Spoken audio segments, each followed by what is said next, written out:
what's up? On est live au Destructure aujourd'hui. On parle de fixation. Je suis particulièrement stoked parce que c'est la première fois qu'il neige sérieusement à Québec. La saison de ski s'en vient. Stoneham ouvre dans très peu de temps.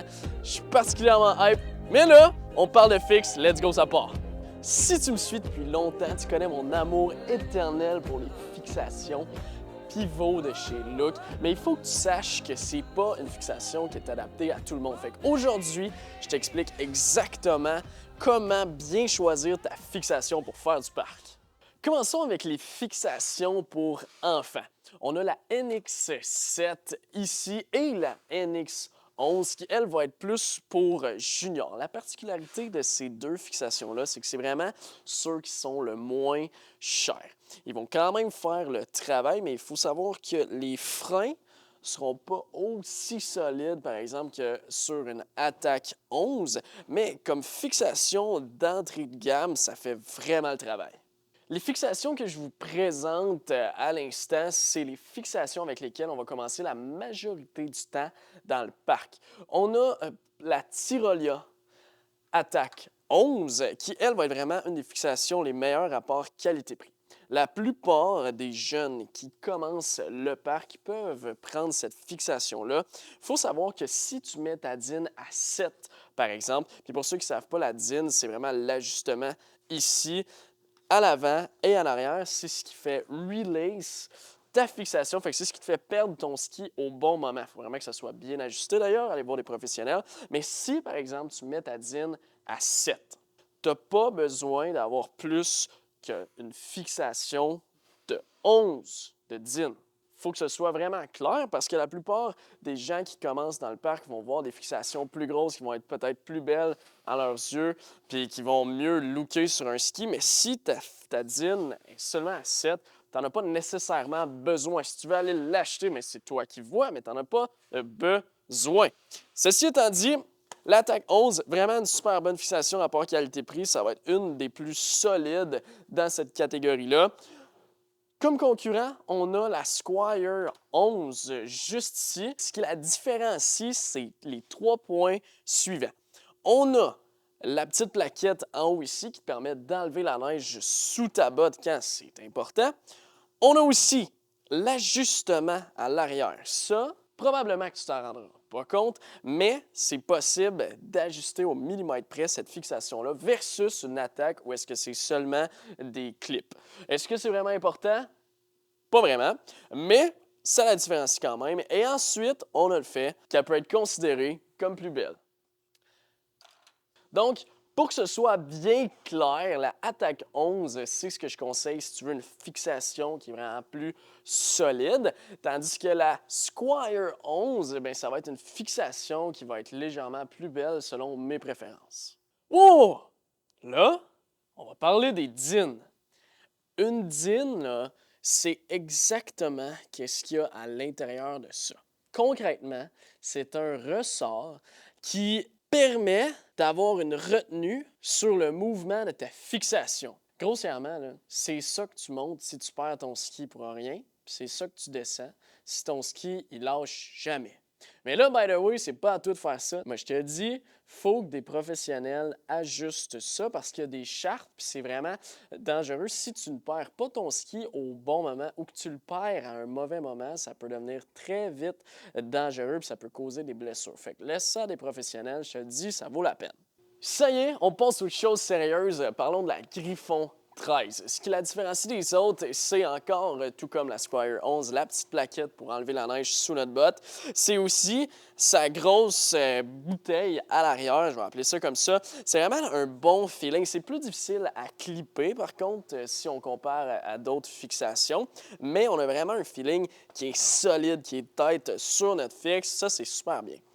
Le point le plus important à savoir avec la Griffon 13, c'est qu'elle est faite pour tout type de bottes. On a la petite certification ici MN qui veut dire qu'elle est vraiment adaptée à tous les types de bottes, même les bottes de touring qui ont une semelle en caoutchouc. Ceci étant dit, on passe à la Attack 14. Ça, c'est le binding rapport qualité-prix qui est le meilleur. C'est pas compliqué.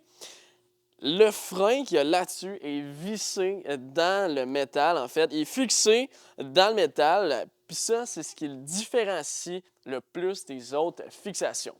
Là, il faut que ce soit bien clair, c'est pas les autres fixations qui sont pas solides, c'est que cette fixation-là va être quand même une coche au-dessus, mais c'est les seuls sur le marché qui font ça, donc c'est pourquoi ça les distingue.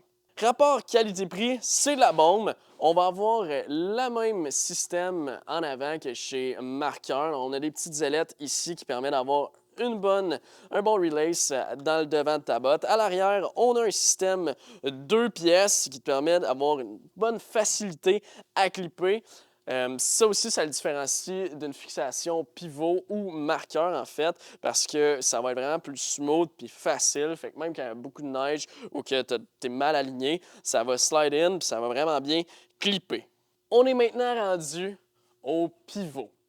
On a pour commencer la pivot 12, qui est elle avec la plus petite dizaine chez Pivot, dans le fond, mais qui garde quand même le release latéral à l'arrière. Ce qui les différencie, les pivots des autres, bien entendu, on le voit directement, c'est vraiment ce système-là à l'arrière qui permet à la fixation de pivoter de côté. Puis ça l'évite que tu perdes ton ski pour rien parce que ça veut dire que ta botte, dans ta fixation, peut tourner légèrement avant de se déclipper. Contrairement aux autres fixations qui n'ont pas ce système-là, ça peut être super intéressant pour ceux-là qui performent bien dans le parc ou juste qui font des grosses manœuvres dans le parc. Il faut savoir qu'une fixation look, ça a vraiment moins d'ajustements que les autres fixations. Fait que si tu es quelqu'un qui aime ça prêter tes skis à tes amis, par exemple, bien ça, c'est sûr que c'est pas la bonne fixation pour toi. C'est vraiment one size, tu mets ta botte là-dedans, puis ça vient vraiment serrer, c'est tes peurs, ça file super bien.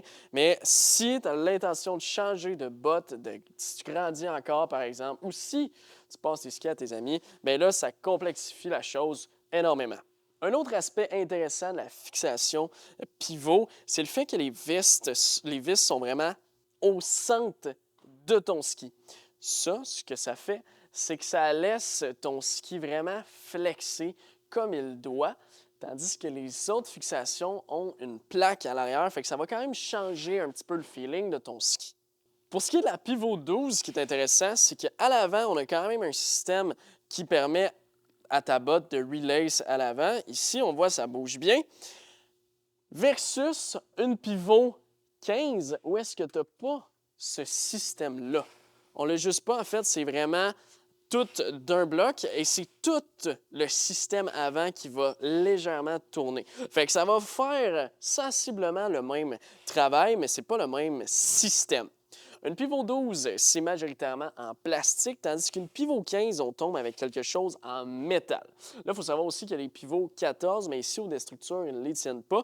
Pourquoi? Parce qu'une pivot 14, c'est en fait le même framing que la 12, mais avec une dizaine de 14. Puis quand on tombe chez la pivot 15, mais là, tout tombe en métal, fait que ça devient plus lourd, mais beaucoup plus solide. Pour terminer la catégorie des pivots, on a la grosse fixation qui est la pivot 18. Ça, en fait, c'est pas une fixation qui est faite pour le parc. En théorie, c'est majoritairement fait pour les skieurs de boss parce que leur frein, le frein, en fait, de la pivot 18 est fait seulement pour les skis qui sont vraiment étroits.